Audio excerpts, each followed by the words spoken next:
Coordinate geometry के बारे में पढ़ेंगे। बहुत ही इम्पोर्टेंट टॉपिक है, बोर्ड की परीक्षा में 6 नंबर का आता है और आसानी से आप ये 6 नंबर अर्जित कर सकते हैं। बहुत छोटी सी चीज़ है, आपको इसमें समझना क्या है कि एक कोऑर्डिनेट ज्योमेट्री में सबसे पहला आपका जो मुख्य बिंदु है जिस पे एग्जाम के सवाल बनते हैं वो है डिस्टेंस फार्मूला। डिस्टेंस फार्मूला पे दूसरा जो मुख्य बिंदु है जिस पे सवाल आपका बन सकता है वो है सेक्शन फार्मूला। एक हो गया आपका डिस्टेंस फार्मूला, दूसरा आपका हो गया सेक्शन फार्मूला और तीसरा इसी तरीके से आपका concurrency of medians of triangle आ जाता है, मीडियंस ऑफ ट्रायंगल। और एक टॉपिक जो चौथा आपको पढ़ना है यहाँ पे जो इम्पोर्टेंट है वो है एरिया ऑफ ट्रायंगल्स का। ठीक है, area of triangles, coordinate system में एरिया ऑफ ट्रायंगल्स क्या होते हैं। तो ये 4 चीजें अगर आप सीख लेंगे तो आसानी से आप अपना 6 नंबर जो भी ये 6 या 8 नंबर का आता है वो आप पा सकते हैं बिना किसी समस्या के बोर्ड की परीक्षा में। तो बारी बारी से सीखेंगे इन कॉन्सेप्ट्स को, 4-5 क्लास लगेगी उसको समझने में, उस पर सवाल करने में। तो सबसे पहले आप ये तो समझिए कि कोऑर्डिनेट ज्योमेट्री है क्या। ज्योमेट्री जो है, ज्योमेट्रिकल रिप्रेजेंटेशन आप जानते हैं किसी भी चीज का। कोऑर्डिनेट ज्योमेट्री क्या है? कोऑर्डिनेट्स आपने पढ़ा होगा तो सोशल साइंस में ज्योग्राफी आप पढ़ते हैं ना, ज्योग्राफी में कोऑर्डिनेट्स का बहुत ही ज्यादा इस्तेमाल आप करते होंगे। ज्योग्राफी में इस शब्द का इस्तेमाल आता है कोऑर्डिनेट्स का। और भूगोल में आपको क्या बताता है? ज्योग्राफिकल लोकेशन बताता है। कोऑर्डिनेट्स क्या बताता है? जियोग्राफिकल लोकेशंस बताता है। जैसे कि आपको पता है कि अर्थ क्या है हमारा, अर्थ इस तरीके से है और ये ऐसे वर्टिकल और ऐसे हॉरिजॉन्टल लाइंस का ये ग्लोब हमारा पूरा अर्थ इस तरीके से सिस्टम डिवाइडेड है। 0 डिग्री पे इक्वेटर हो जाता है, फिर ऐसे ऊपर बढ़ता जाता है और नीचे जाता है। वो ज्योग्राफी की बात है, हमें उसकी बात नहीं करनी है। हमें ये जानना है कि जब ये लाइंस जो लॉन्गिट्यूड और लैटिट्यूड्स कहलाती हैं, लॉन्गिट्यूड्स और लैटिट्यूड्स कहलाती हैं, ये क्या करता है? ये कहीं ना कहीं जाकर इंटरसेक्ट करता है ना। तो जिस पॉइंट पे ये ऐसे जा रहा है, जालनुमा बना रहा है, इसको ग्रिड कहते हैं, इसको ग्रिड कहते हैं। अब अगर आपको किसी भी चीज को लोकेट करना होता है, जैसे आपने हॉलीवुड मूवीज देखी होंगी कि टारगेट अगर किसी चीज को हिट करना है, कहीं पे दुश्मन को मारना है, कुछ करना है, तो वो पूछते हैं कि भैया किस कोऑर्डिनेट्स पे लॉन्च करना है मिसाइल को। कोऑर्डिनेट्स बताते हैं ना इस तरीके से, 42 degree north, 32 degree 6 minute south, ऐसा बोल देते हैं। तो ये कोऑर्डिनेट्स जो बताए गए, यही कोऑर्डिनेट्स इस कोऑर्डिनेट ज्योमेट्री के आए। तो इसका सबसे इनहैंस्ड जो यूटिलाइजेशन है कोऑर्डिनेट ज्योमेट्री का, ये यही है आके, यही सब कि अर्थ पे किसी भी चीज को लोकेट करना। नहीं, पहले सवाल पूछते हैं कि ये पढ़ के करेंगे क्या, इसका जो है एप्लीकेशन कहाँ है। तो इसका एप्लीकेशन इस तरीके से ज्योग्राफिकल लोकेशंस निकालने में होता है। ठीक है, मैथमेटिकली तो हमने सीख लिया, पर उसका इस तरीके से पॉइंट्स का इस्तेमाल किया जाता है। तो आज हम यही सीखेंगे कि ये जियोग्राफिकल लोकेशन जो निकालते हैं, ये कोऑर्डिनेट्स जो निकालते हैं, कोऑर्डिनेट्स आखिर हैं क्या। तो देखिए, ये एक प्लेन ऑफ पेपर ले लीजिए। मान लीजिए हमारे पास ये एक पेपर है, प्लेन है, ठीक है। अब इस प्लेन को एक वर्टिकल लाइन के द्वारा, एक हॉरिजॉन्टल लाइन के द्वारा ऐसे कट कर दिए। इस प्लेन को एक हॉरिजॉन्टल लाइन के द्वारा और एक वर्टिकल लाइन के द्वारा कट कर दिए। ये वर्टिकल एक्सिस हो गया और ये एक हॉरिजॉन्टल एक्सिस हो गया। अब इस तरीके से कट करेगा कि ये दोनों एक सिंगल फिक्स्ड पॉइंट से पास होगा। तो उस फिक्स्ड पॉइंट को हमने यहाँ पे ले लिया ओ, ओरिजिन कह दिए इसको। क्या कह दिए? ओरिजिन। क्या कह देते हैं? ओरिजिन कह देते हैं। तो जो वर्टिकल एक्सिस होती है इसको, ये दो कोऑर्डिनेट एक्सिस हुई ना हमारे पास, कोऑर्डिनेट एक्सिस हुए, एक हुआ वर्टिकल और एक हुआ हॉरिजॉन्टल। तो जो ये वर्टिकल एक्सिस है, वर्टिकल एक्सिस, इसको हम कहते हैं वाई एक्सिस, और जो हॉरिजॉन्टल एक्सिस आपका बना उसे क्या कहते हैं? उसे कहते हैं एक्स एक्सिस। और ये जो फिक्स्ड पॉइंट है, फिक्स्ड पॉइंट वेयर, जहां पर बोथ एक्सेस ये ए एक्स ई यस हो जाता है, तो ये एक्सिस का प्लूरल फॉर्म है। Fixed point where both axes intersect, जहां पे एक दूसरे को काटे, फिक्स्ड पॉइंट पे एक ही जगह पे काटेंगे दोनों एक्सिस प्लेन ऑफ पेपर को, तो उस फिक्स्ड पॉइंट को इज कॉल्ड ओरिजिन। उसको क्या कहते हैं? ओरिजिन कहते हैं। उसे क्या कहते हैं? ओरिजिन कहते हैं। अब इस तरीके का जो एक सिस्टम बना आपका, ये वर्टिकल एक्सिस हो गया वाई एक्सिस, और हॉरिजॉन्टल एक्सिस ये आपका एक्स एक्सिस हो गया। तो इसको हमने लिख दिया एक्स, इसको लिख दिया वाई। तो इधर वाला वाई डैश, इधर वाला एक्स डैश, इस तरीके से बन गया। तो हमारे पास जो हॉरिजॉन्टल एक्सिस या एक्स एक्सिस आया, वो आया एक्स ओ एक्स डैश और वाई ओ वाई डैश। ऐसी दो एक्सिस हमारे पास आ जाएंगी। अब समझना क्या है आपको, यही सिस्टम पूरा एक कोऑर्डिनेट सिस्टम कहलाता है। यही एक सिस्टम क्या कहलाता है? कोऑर्डिनेट सिस्टम कहलाता है। अब मान लेते हैं कि जब इसने यहाँ पे Y O Y dash X O X dash था, तो ये इस प्लेन को क्या किया? चार हिस्सों में बांट दिया ना। तो ये क्या हो गया? फर्स्ट, ये सेकंड, ये थर्ड और ये फोर्थ हिस्सा हुआ। और इसको कहते हैं क्वाड्रेंट। इसे कहते हैं क्वाड्रेंट। ठीक है, क्वाड्रेंट।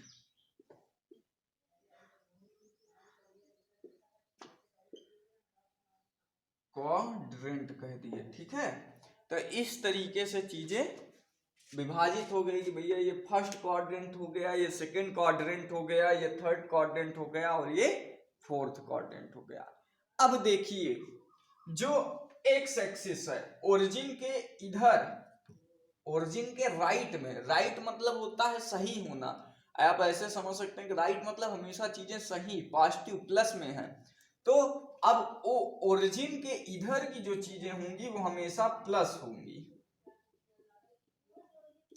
तो आपको ओरिजिन के राइट में एक्स एक्सिस पॉजिटिव मिलेगा और इसके ऊपर क्या मिलेगा? पॉजिटिव मिलेगा, अप वाला। और बाकी इस तरफ क्या मिलेगा? ये निगेटिव हो जाएगी और ये निगेटिव नीचे मिल जाएगा। तो इस तरीके से आपको मिलेगा। तो पहले क्वाड्रेंट में, अब देखिए दूसरी चीज जो समझनी है, ये समझिए कि ये फर्स्ट क्वाड्रेंट था। अब ये समझिएगा कि अभी अगर हम एक पॉइंट ले लिए P, जो यहाँ y एक्सिस से कुछ दूरी पे है n, और x एक्सिस पे ये कितनी दूरी पे है? m। ये मान लिए, ये हमने मान लिया कि P कोई पॉइंट है। P क्या है? कोई पॉइंट है जो फर्स्ट क्वाड्रेंट में लाई कर रहा है। वो कहां से? वाई एक्सिस पे इसकी दूरी ये हो गई pn और एक्स एक्सिस पे इसकी दूरी हो गई इस तरीके से कि ये OM जो है ये x और ये ON क्या है, ये है y। तो जब हम लिखेंगे इसका कोऑर्डिनेट तो सबसे पहले हमें लिखा जाना है कि OM ये वाली दूरी लिखने की, ये y एक्सिस से कितनी दूरी पे है, distance from y axis x और डिस्टेंस फ्रॉम x एक्सिस ये क्या है, y है। तो यही P, ये देखिए इधर जो लिख रहे हैं ये इंपॉर्टेंट पॉइंट्स लिख रहे हैं, इसको आप समझिए। अब जो हमने लिखा P x, y, P x, y जो मैंने लिखा यही क्या है, यही क्या है, is coordinates of point P, coordinates of point P in Cartesian system.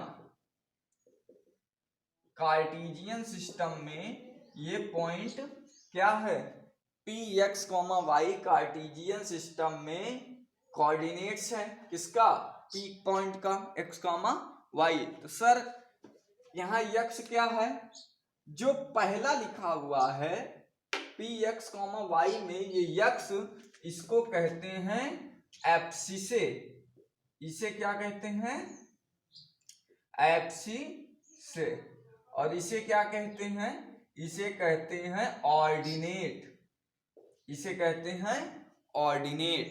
ठीक है, x एब्सिसे क्या हो गया, यही हो गया ना, डिस्टेंस फ्रॉम, ये डिस्टेंस क्या है, x क्या है, डिस्टेंस फ्रॉम y एक्सिस। इस पॉइंट पे देखिए ये x था तो इधर मतलब ये भी x हुआ, ये y हुआ, तो ये क्या हो गया, ये distance from x axis, distance from y axis. और ऑर्डिनेट क्या है, डिस्टेंस फ्रॉम x एक्सिस, ये हो गया। तो जो एब्सिसे होता है पहला कोऑर्डिनेट होता है डिस्टेंस फ्रॉम y एक्सिस दिखाता है, और जो दूसरा होता है वो डिस्टेंस फ्रॉम x एक्सिस दिखाता है, x एक्सिस से दूरी, समझ रहे हो। अब दूसरे शब्दों में कहिए कि ये P सर x पे गया तो यहाँ पे हम कितना x दूरी तक गए x एक्सिस पे, और फिर इस पे y पे गए y दूरी तक, और जो पॉइंट्स मिल गया वो कोऑर्डिनेट्स x, y हो गया। तो इन दोनों को एक साथ कहते हैं P का कोऑर्डिनेट। ये हमने लिख दिया कि कोऑर्डिनेट्स ऑफ पॉइंट P, जहां पे x क्या हो गया, एब्सिसा हो गया, और y क्या हो गया, ऑर्डिनेट हो गया, और दोनों मिलकर एक साथ कलेक्टिवली क्या कहलाए, coordinates of point P, coordinates of point P कहला दिए। इस हिसाब से अगर देखें तो सर ओरिजिन का कोऑर्डिनेट क्या हो जाएगा, ओरिजिन तो हो गया 0, 0, न x एक्सिस पे कुछ भी गए न y एक्सिस पे कुछ गए, तो ये क्या हो गया, इनिशियल पॉइंट हो गया 0, 0 हो जाता है ओरिजिन का पॉइंट। ठीक है, ये इस तरीके से ये एक रेक्टेंगुलर सिस्टम बना दिया, एक रेक्टेंगुलर सिस्टम, देखिए यहाँ रेक्टेंगुलर सिस्टम बन गया। तो इस तरीके के ही सारे सिस्टम को क्या कह दिए, कोऑर्डिनेट सिस्टम कह दिए। ये कार्टेशियन सिस्टम भी इसको कह सकते हैं। ठीक है, कार्टेशियन सिस्टम भी इसको कह सकते हैं। अब जो दूसरी बातें हमको करनी है, जो क्वाड्रेंट हमारा फर्स्ट क्वाड्रेंट है, इसमें देखिए इसमें x भी प्लस होगा और y भी प्लस होगा, तो इसका ऑर्डिनेट और इसका एब्सिसा दोनों हमेशा प्लस। इधर देखिए x एक्सिस वाला क्या है माइनस, y एक्सिस वाला क्या है प्लस, तो ये माइनस कॉमा प्लस हो गया। यहां देखिए x भी माइनस और इसका ऑर्डिनेट भी माइनस, तो ये माइनस माइनस वाले जो पॉइंट्स होंगे यहाँ लाइक करेंगे। और फोर्थ क्वाड्रेंट में माइनस और ये पहले x वाला प्लस और माइनस ये पॉइंट्स लाई करेंगे। तो इस तरीके से जब दोनों पॉइंट्स प्लस प्लस के हों, जैसे 2,3 ना, 4,5, 8,19, तो ये सब जब प्लस प्लस दिख रहे हैं तो ये कहाँ आएंगे, पहले क्वाड्रेंट के हैं। अगर इस तरीके का पॉइंट हो, कैसे -2,6, -17,8.5, तो ये कहाँ लाई करेगा, जब एक माइनस हो एब्सिसा और ये ऑर्डिनेट पॉजिटिव हो तो ये सेकंड क्वाड्रेंट में लाई कर जाएगा। जब दोनों माइनस माइनस हो, जैसे -6, -3, -9, -7, दोनों माइनस हो तो ये कहाँ लाई करेगा, थर्ड क्वाड्रेंट में लाई करेगा। और फोर्थ में लाई करना है मतलब पहला वाला प्लस हो, जैसे 9, -3, 6, -4, तो ये कहाँ लाई कर जाएगा, ये लाई आपका यहाँ करेगा। इसकी लोकेशन कहाँ आएगी, इसका कोऑर्डिनेट्स, जो ये कोऑर्डिनेट्स है ये यहाँ पे आएगा। तो ये सारा जो है सिस्टम था बेसिकली, जिसे आपको समझना था। ये कहीं पूछता नहीं है, बस आपकी अंडरस्टैंडिंग के लिए है ये डिफिनेशंस। अब डिफिनेशंस क्या है वो आप जान गए कि एब्सिसा पूछ लेता है तो distance from y axis, y x, और ये क्या है ऑर्डिनेट क्या है तो डिस्टेंस फ्रॉम एक्स एक्सिस। तो इसे ऑर्डर्ड पेयर में इस तरीके से, अब आगे आप समझेंगे ऑर्डर्ड पेयर क्या होता है, तो आगे आपको set relation function chapter 11th class में पढ़ने को मिलेगा। तो वहां पे आप समझेंगे कि अगर कुछ ऐसे a, b जैसा लिखा है तो इसको ऑर्डर्ड पेयर कहते हैं, ठीक है, ऑर्डर्ड पेयर कहते हैं। तो ऑर्डर्ड पेयर में इस तरीके से अगर लिखा है तो ये एब्सिसा हो गया, ये ऑर्डिनेट हो जाता है, ठीक है। और आप कार्टेशियन सिस्टम में इन बिंदुओं को लोकेट कर सकते हैं। समझ में आ गया, ठीक है। अब देखिए हमारा जो काम है यहाँ पे, जो हमने पहले चर्चा की थी आपसे डिस्टेंस फॉर्मूला की, उसको प्रूफ करने की कोशिश करते हैं। इतना आपने समझ लिया होगा। अब आगे देखिए डिस्टेंस फॉर्मूला क्या है।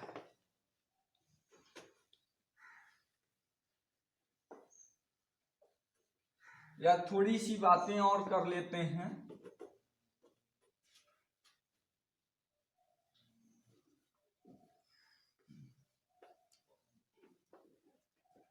कुछ बातें और कर लेते हैं, जैसे ये मान लीजिए कि आपका ओरिजिन हो गया, ये y हो गया, ये y डैश हो गया, ये x हो गया, ये x डैश हो गया, ठीक है। ये आपका एक कोऑर्डिनेट सिस्टम हो गया, एक कोऑर्डिनेट सिस्टम बनके तैयार है। प्लेन को हमने 4 क्वाड्रेंट्स में डिवाइड कर दिया। अब हम कुछ बातें जानेंगे। पहला, इक्वेशन ऑफ एक्स एक्सिस। दूसरी बात जानेंगे इक्वेशन ऑफ वाई एक्सिस। तीसरी बात जानेंगे equation of line parallel to x axis. फिर बात जानेंगे equation of line parallel to y axis. फिर जानेंगे equation of line passing through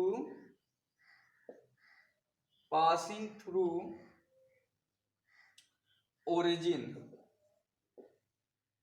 0,0। ये बातें हमें जानना है। तो सवाल ये उठता है सर ये बताइए कि इक्वेशन ऑफ लाइन या इक्वेशन ऑफ एक्स एक्सिस क्या हो जाएगा, इक्वेशन ऑफ वाई एक्सिस क्या हो जाएगा सर। तो देखिए बहुत ही आसान सी बात है बच्चों कि अगर हमें इक्वेशन एक्स एक्सिस का निकालना है या इक्वेशन वाई एक्सिस का निकालना है तो आप पहले ये बातें अपने से निकाल सकते हैं। मैं कुछ नहीं बताऊंगा, अभी सब आप ही कर सकते हैं। कैसे, देखिएगा एक छोटी सी बात समझिएगा। अगर हमने अभी यहाँ पॉइंट लिखा, कोई P लिखा था ना, तो कैसे लिखा था, मान लीजिए यहाँ पे पॉइंट हमने लिखा था x, y। अभी चलिए हम एक नंबर लेके चलते हैं कि यहाँ पे इस तरीके से सिस्टम हमारा बना हुआ है, किधर प्लस है माइनस है वो देख लिया जाएगा। P कोई हमने पॉइंट ले लिया 3, 2, मतलब हमने यहाँ से y एक्सिस से 3 दूर गए होंगे, x एक्सिस पे 3 यूनिट, और y एक्सिस पे हमने x एक्सिस से 2 यूनिट दूरी पे गए होंगे।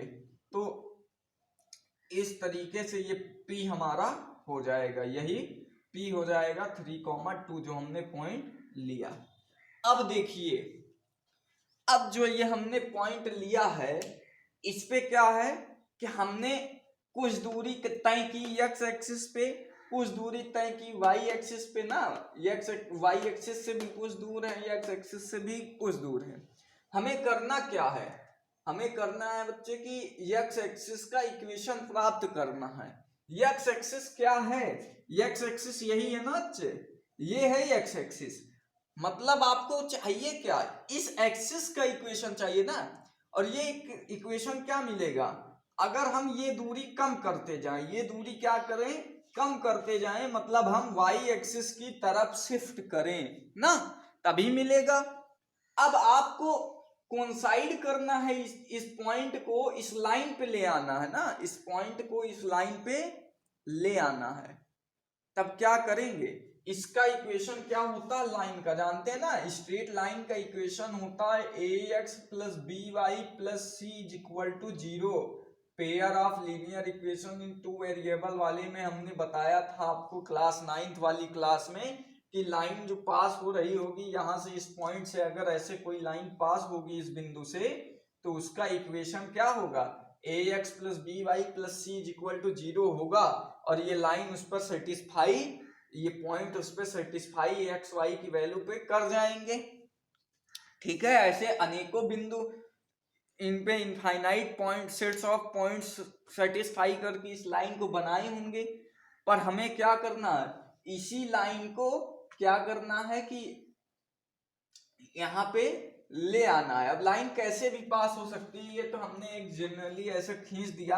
अगर आप भाई एक सिंगल पॉइंट से अनेकों लाइन पास हो सकती हैं, तो मान लेते हैं हम कि हमारी लाइन कैसी भी पास, ऐसी भी पास हो सकती है। तो मतलब कहने का ये है कि अगर आपको x एक्सिस का इक्वेशन प्राप्त करना है तो हम क्या करें कि सिर्फ इसी लाइन पे चले ना, इसी लाइन पर चले, मतलब इसके ना ऊपर जाएं ना इसके नीचे जाएं, यही x एक्सिस मतलब यही हम प्राप्त कर लेना।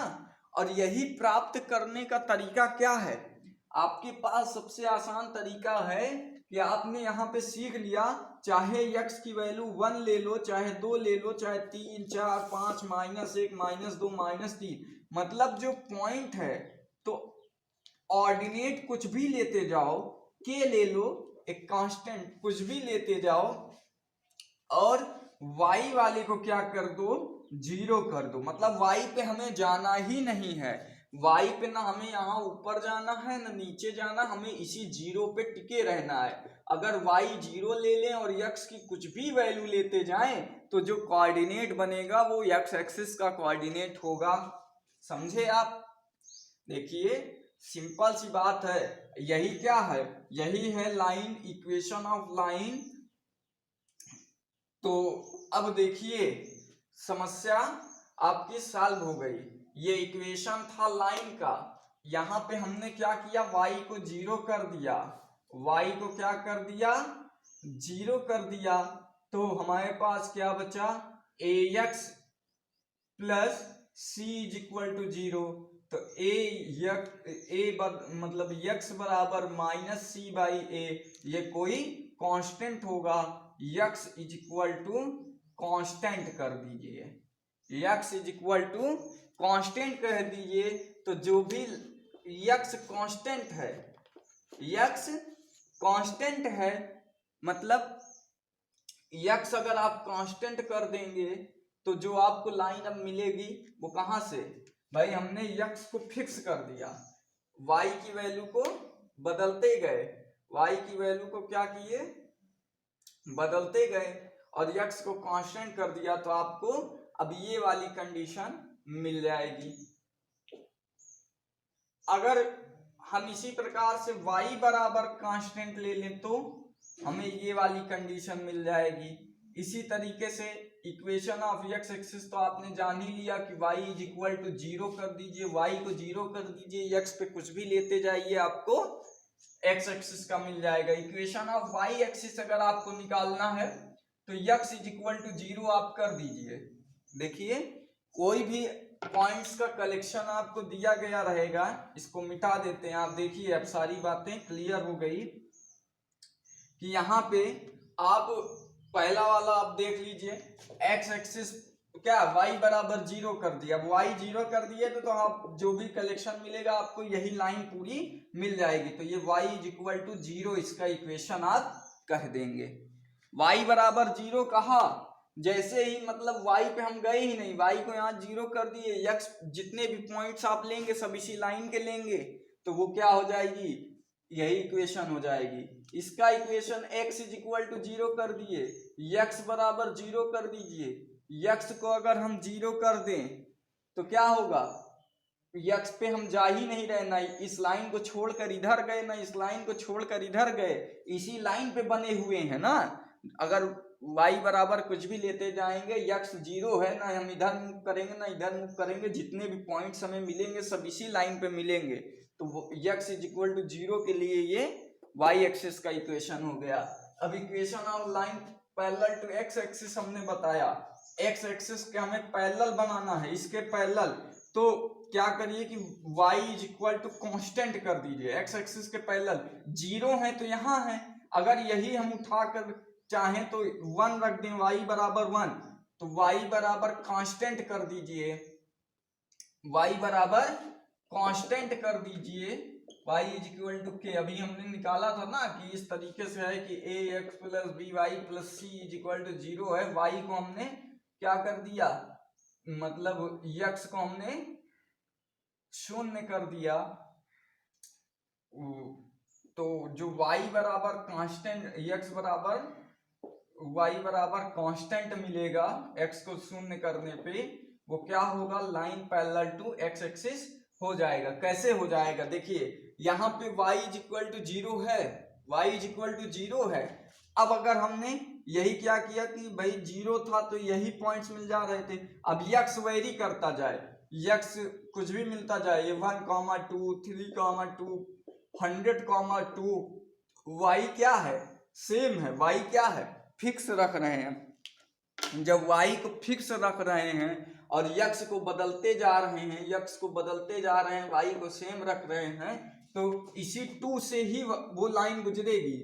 y बराबर 2 ये फिक्स हो गया, तो आप x की कुछ भी वैल्यू लेंगे ये सारे पॉइंट्स एक लाइन पे आएंगे और ये x एक्सिस के क्या होंगे, पैरेलल हो जाएगा। तो ये क्या कर दिए, x एक्सिस के पैरेलल y बराबर कांस्टेंट। इसी तरीके से पैरेलल टू y एक्सिस जाना है तो x is equal to constant जो होगा वही, मतलब x फिक्स कर दीजिए। x को जब आप फिक्स किए, x 0 है तो पैरेलल है, यही फिक्स कर दीजिए तो ऐसे जाएगा। मतलब इसी इक्वेशन में देखिए, इसी इक्वेशन में हमें क्या करना है कि निकालना है x कांस्टेंट, तो y को 0 कर दीजिए और उसके बाद निकालेंगे तो x माइनस a बाई सी आ जाएगा, x बराबर k आ जाएगा। तो ये लाइन x फिक्स हो गया, जब x फिक्स हो गया तो यहाँ से गुजरेगा, समझ गए। और equation of line passing through origin, origin मतलब ये 0, 0 से पास करना है, मतलब x और y जो भी है वो इक्वी डिस्टेंट हो, और x और y इक्वी डिस्टेंट पॉइंट ऐसे दे तो ही वो लाइन ओरिजिन से पास होगी। मतलब x 0 तो y भी 0, x 1 तो y भी 1, ठीक है। तो इस तरीके से जो हमारा पॉइंट्स बनेगा वो क्या होगा, हमें देगा लाइन पासिंग थ्रू ओरिजिन ना। तो यहां से मतलब जितनी दूरी x एक्सिस से हो उतनी y से, जितनी इधर, मतलब c वाला क्या हो जाएगा, टर्म खत्म हो जाएगा इक्वेशन से, ठीक है। तो ax plus b y is equal to 0 जो लाइन हो जाएगी वो हमारी ओरिजिन से ऐसे पास हो जाएगी। तो ये चीजें आपने पहले भी सीखी होंगी जो है 9th क्लास के बेसिक उस पे दिया गया है। आज एक बार आपने फिर देख लिया, ये याद नहीं रख सकते हैं तो ये कॉन्सेप्ट्स याद रखिए कि कैसे बनाएंगे आप। जनरली जो हमने बताया कि आप अपने सोच सकते हैं कि अगर कहाँ पॉइंट रखेंगे, इस तरीके से नंबर में पॉइंट्स मान के आप इसको याद रख सकते हैं। ठीक है, तो इस तरीके से आज हमने बेसिक डिफिनेशंस जो है क्लियर कर ली हैं कोऑर्डिनेट ज्योमेट्री की। अगली क्लास में हम डिस्टेंस फार्मूला का डेरिवेशन देखेंगे कि किस तरीके से डिस्टेंस फार्मूला आया और फिर आगे उस पर सवाल करेंगे। ठीक है, चलिए धन्यवाद।